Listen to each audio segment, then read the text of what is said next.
Sharp Objects Recap, War of the Roses.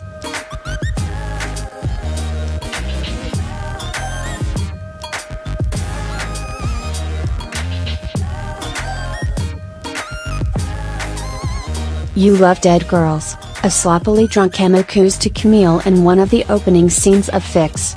Emma draws out the word love, letting it crackle at the end, making it right with dangerous meaning.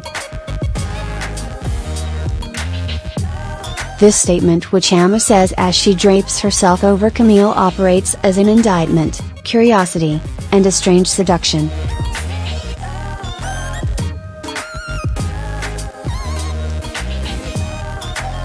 If they weren't sisters, I'd say Emma was flirting with Camille.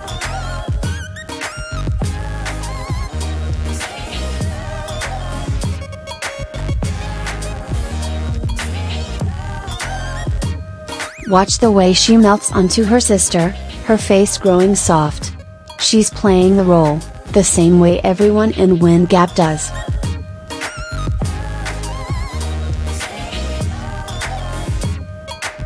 Here, she's the younger sister, touchingly naive and desperate for affection. But Camille bristles at Emma's overtures.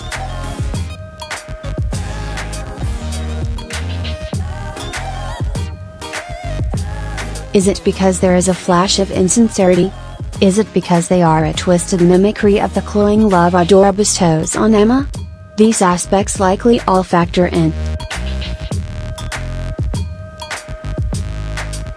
But ultimately, it's because Emma is more right than she knows. Camille is a woman both drawn to and haunted by dead girls in her past.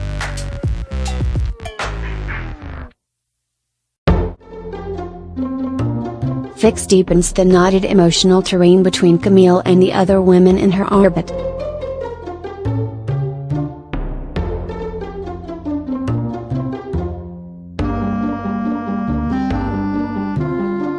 It's a stunning excavation of Wind Gap's obsession with maintaining a glossy surface by focusing on all the ways Camille refuses and fails to hide her own sorrow and suffering by answering the mystery of one dead girl. Up to this point, there has been a young woman with cascading ash blonde hair haunting the edges of Camille's existence.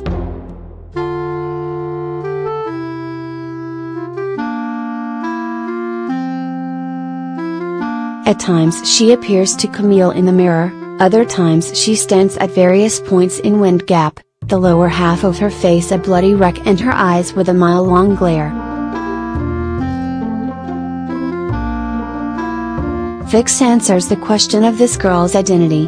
She's Alice, Sydney Sweeney, the roommate Camille had when she checked into a mental hospital. She's another girl that Camille couldn't save. Fix is most insightful and heartfelt and biting when focusing on Camille's relationship with Alice. Like much of Sharp Objects, the totality of this relationship unfurls at a slow pace. Camille's memories of that time rise to the surface because of a variety of visual and oral detritus: the bright rose bushes Adora tends, the patter of rain against the window, the glint of sunlight as Camille drives through the town. This way, the show is astute about memory the way it is guided by emotion, not logic.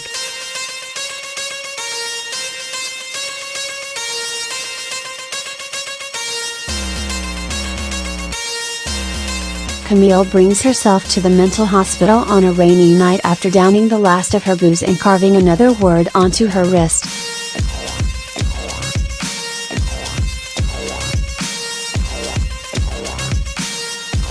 It's one of the only actions of self-care we've seen Camille do up to this point. I've been in a mental hospital 3 times in my life, the most recent stay I'm not even a year removed from. Each stay remade me in a more pivotal way than the last. The series doesn't get the factual dynamics of a mental hospital stay right: the dehumanizing nature of an intake process, the often cold wariness of doctors, the lack of privacy with 15-minute checks, the inability to wear your own clothes for the first day, the constrained access to any technology that isn't a television encased in thick, bulletproof glass. But that doesn't matter to me if the show can tap into an essential truth of what it means to be hospitalized.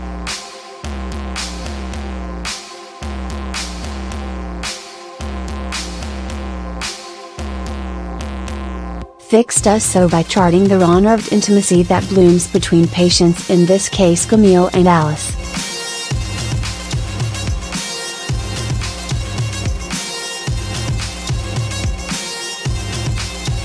When Camille is introduced to Alice by the black nurse as her new roommate, Alice responds with the finely honed sullen gravitas you'd expect of a teenager.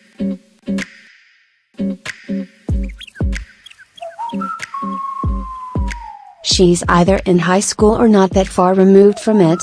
"Don't talk to me," Alice spits.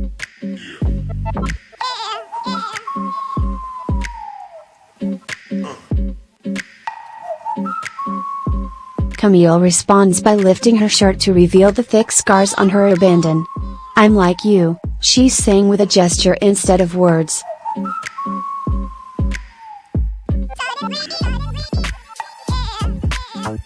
Camille treats Alice with the sisterly grace she doesn't grant Emma.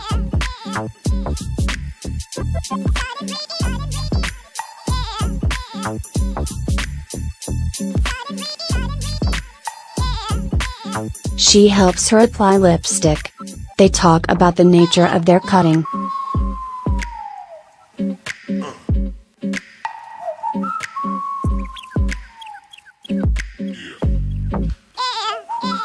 Alice promised herself to remain 3 inches above the knee so she can still wear skirts.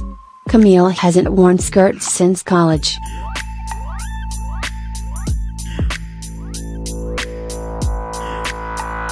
The scenes between them glow with a sort of tenderness entirely absent from the rest of the show.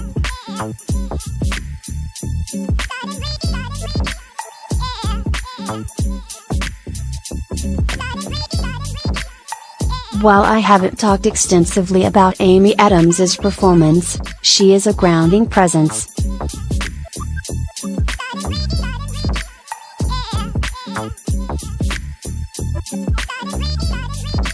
Her performance is bruising. She carries herself in a way that's almost leaden, as if the weight of her past is physical as well as emotional.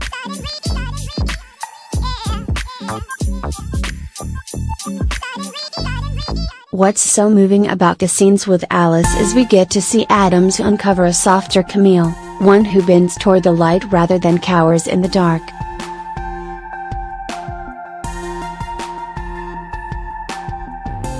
There's a cutting exchange between Alice and Camille that proves to be instructive.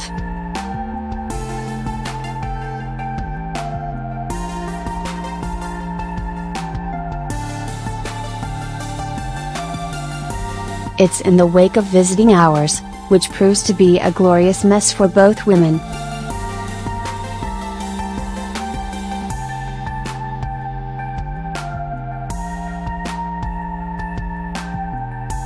Camille watches our door slam down a bouquet of roses in anger. The thorns are a potential weapon. Everything is on this show. She refuses to visit Camille.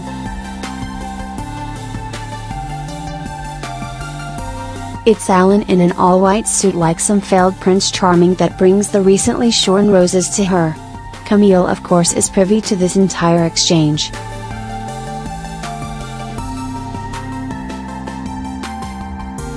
Alice sits awkwardly with her mother, who seems more affectionate to the dog on her lap.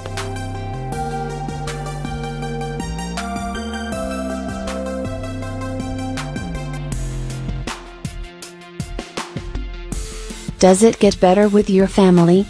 Alice asks. Camille doesn't say what Alice wants to hear.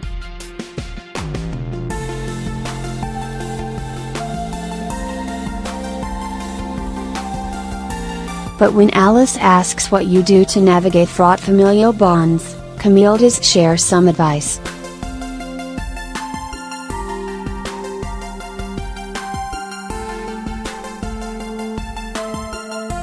"You survive," she tells Alice. "It's their bodies that have the most revealing conversation."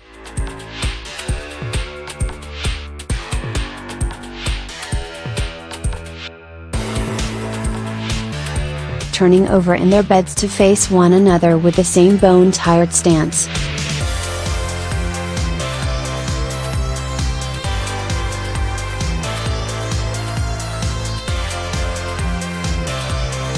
Alice is a mirror not only to a more tender Camille who doesn't quite exist anymore, but to Emma.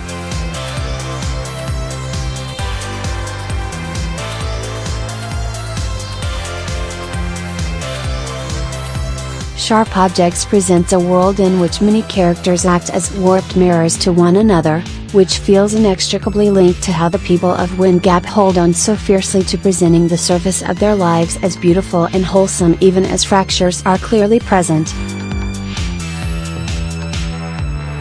They mirror each other's same dance, presenting as someone they are not as a means of survival, particularly for the women of the town.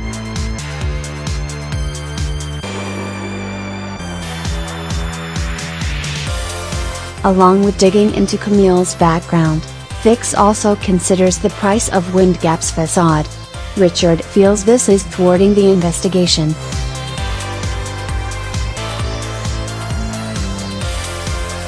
Vickery chooses, wrongly, to believe whoever killed Anne Nash and Natalie Keene is an outsider, a wayward trucker, one of the Mexican immigrants working for Adora's hog farm. No one in Wind Gap could be capable of such violence. But Richard seems more right about the mind of this killer, even if he may want to use this case to move up in his career. These murders are crimes of passion, which Richard tells the ignorant Vickery isn't only contained to sex.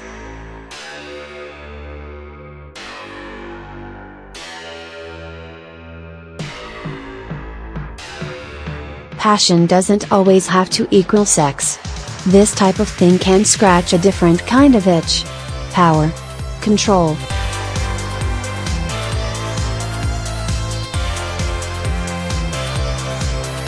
Fix demonstrates what happens when the various facades of characters reveal more fractures.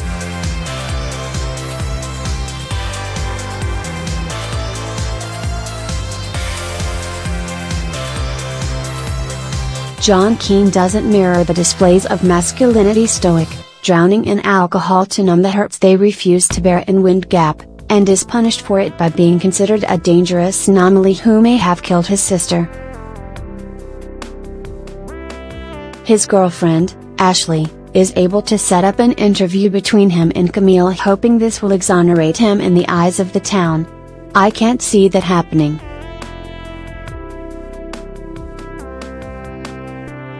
Later in the episode, with Alan tending to a wound she received from her rose bushes, Adora says something so outlandish I couldn't help but laugh.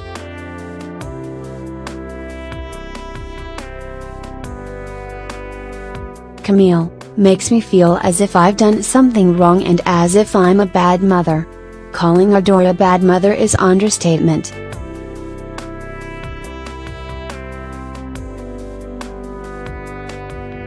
While she's been rather airy, aloof, and dreamlike up to this point, she is rather severe in Fix. She has created a narrative that every ill that befalls her home is rooted in Camille's doing. In her mind, Adora is a kind, gracious mother beset by tragedy.